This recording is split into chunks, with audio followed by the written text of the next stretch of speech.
बिस्मिल्लाहिर्रहमानिर्रहीम। आज हम हाइपरलिंक को डिस्कस करेंगे। स्लाइसर और टाइमलाइन का जो टूल्स आप देख रहे हैं ये ऑलरेडी हम पाइवट टेबल में कर चुके हैं और टेबल की प्रॉपर्टीज़ में भी हो चुके हैं। तो हाइपरलिंक किस चीज़ के लिए इस्तेमाल होते हैं? देखिए, हाइपरलिंक के ज़रिए हम लिंक क्रिएट कर सकते हैं अपनी पीसी में किसी भी फाइल या पिक्चर या वीडियो के साथ। ये लिंक हम क्रिएट कर सकते हैं। कैसे क्रिएट करेंगे? लेट सपोज मैंने यहाँ पे लिखा है ओपन चार्ट फाइल। इसके बाद कंट्रोल के इसका शॉर्टकट भी है, हाइपरलिंक पे क्लिक करें। इसके बाद आप यहाँ पे एग्जिस्टिंग फाइल वेब पेजेस देख सकते हैं।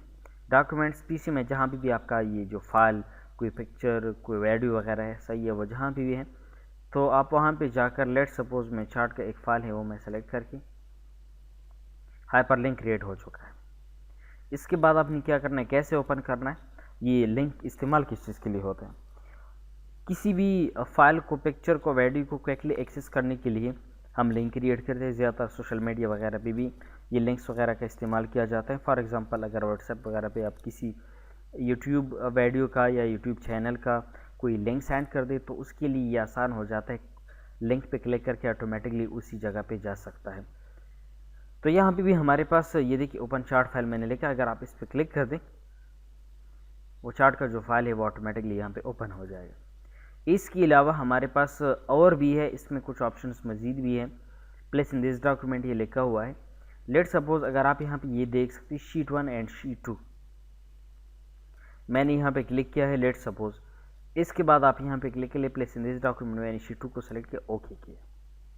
तो अगर आप यहाँ पे क्लिक करेंगे ऑटोमेटिकली आप शीट 2 पे जा सकते हो।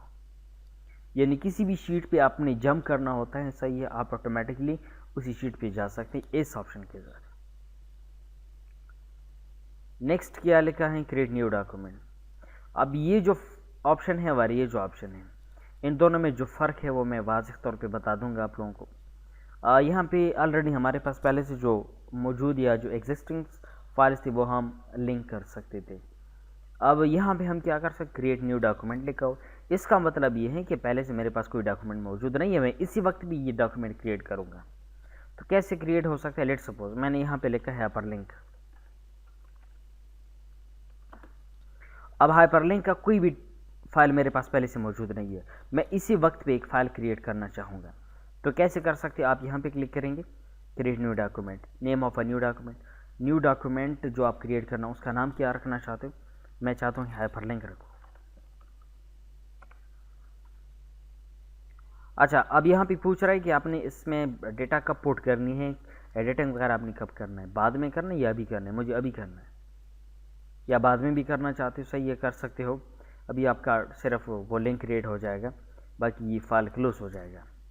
तो अभी अगर आप कुछ लिखना चाहते हो इसमें, ये आपका न्यू फाइल है हाइपरलिंक के नाम से, आप यहाँ पे देख सकते हो टाइटल बार में। तो आपने जो कुछ भी लिखना होता है, फॉर एग्जांपल यहाँ पे मैं लिखना चाहता हूँ हाँ, कंट्रोल एंटर, इस तरीके से मैं इसको क्लोज कर देता हूँ। अभी जब आप इस फाइल को ओपन करेंगे तो ऑटोमेटिकली फाइल यहाँ पे ओपन हो जाएगा। नेक्स्ट क्या है, ईमेल एड्रेस। आप यहाँ भी ईमेल एड्रेस टाइप कर सकते हो या डायरेक्ट यहाँ भी टाइप कर दे, कोई भी ईमेल एड्रेस हो सकता है। hangu56@gmail.com। एंटर बटन प्रेस करेंगे तो ऑटोमेटिकली इसका लिंक क्रिएट हो जाता है। तो अगर आपके पास ये रियल ईमेल एड्रेस है किसी का भी, तो जब आप यहाँ पे क्लिक करेंगे, जिस तरह हम सोशल मीडिया वगैरह पे एक दूसरे को ये लिंक्स वगैरह सेंड करते हैं, जब वो क्लिक करता है ऑटोमेटिकली उसी चीज़ पे वो पहुँच जाता है। तो यहाँ पे भी उसी टाइप का ही है, अगर आप इस ईमेल एड्रेस पे क्लिक करेंगे तो ऑटोमेटिकली इसी ईमेल एड्रेस पे आप जा सकते हैं।